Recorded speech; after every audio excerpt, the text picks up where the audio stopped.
I just want to do a little run through of my GeoTracker build.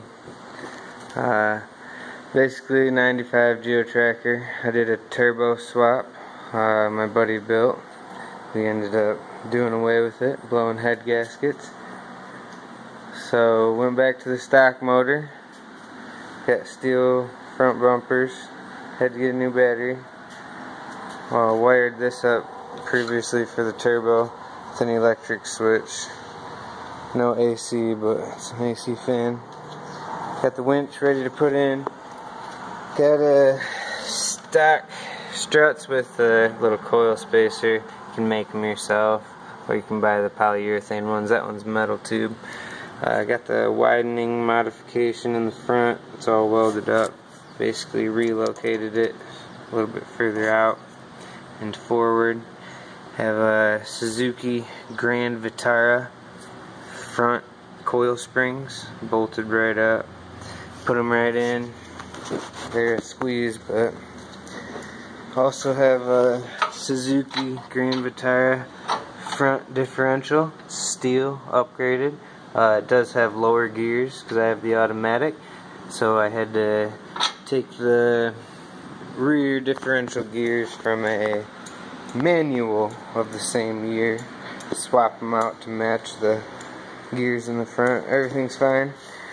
We do have a rear steel bumper. Previously ripped the back end off of these, putting bigger tires on, so you don't want to do that.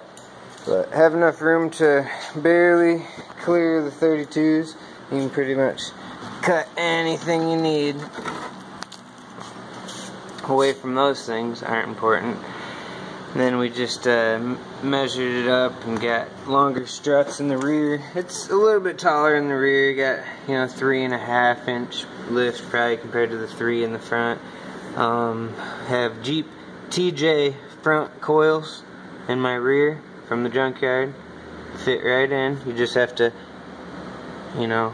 heat up and bend the top diameter a little bit, make it work right. Yep. That's just a little mug shot of my build. This is my 4th one, so, after a couple of them it gets a little easier. Got a little built-in rockers.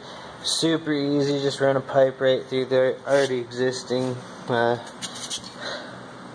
frame hole. Yeah. Not too beat up. I gave it to a mechanic up the road, Hillbilly. Just gutted this fucking thing. I had 2 motors, 2 sets of everything. I ended up going back to the junkyard and piecing this thing back together. It was awful. But I love it. Wouldn't trade it for the world. Parents might kill me, but I still have it. But gotta get the hard top. They're rare, but worth it. Cousin punched out this window. One of those drunken nights, you gotta love your family. Impossible to find a window for one of these things, so I had to make one. Story of my life. Yeah. A bunch of people helped me out on the build. I didn't do any of the welding. That's 4-star welding. Looks like dog dick, but other than that, I got some thick ass metal. Sat out in the rain quite a while. She runs. Blew the front end apart, but gotta put the winch on.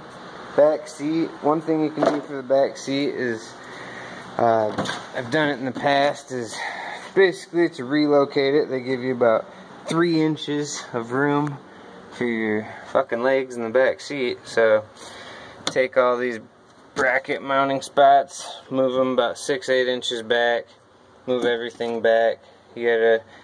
I've put a piece of sheet metal and completely redone everything in the back of these.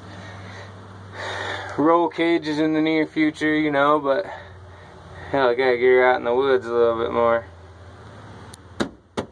Yeah, so moving the back seat back is a must in these things, and then build a cage around that. It's helpful. It's a little overkill on the bumpers, but it's good with the suspension combo. So I built a 4-door with the same suspension. Had a lot better results with the stiffer suspension and that extra about 400-500 pounds. So that really helps out if you're doing the bigger, taller shocks, having a little bit more weight. So throw some bumpers on, you know. That's about it. Let me know if you guys have any questions. I've done a couple of these things. Tried some shit that didn't work. Had a lot of fun with them, but I'll never get rid of it.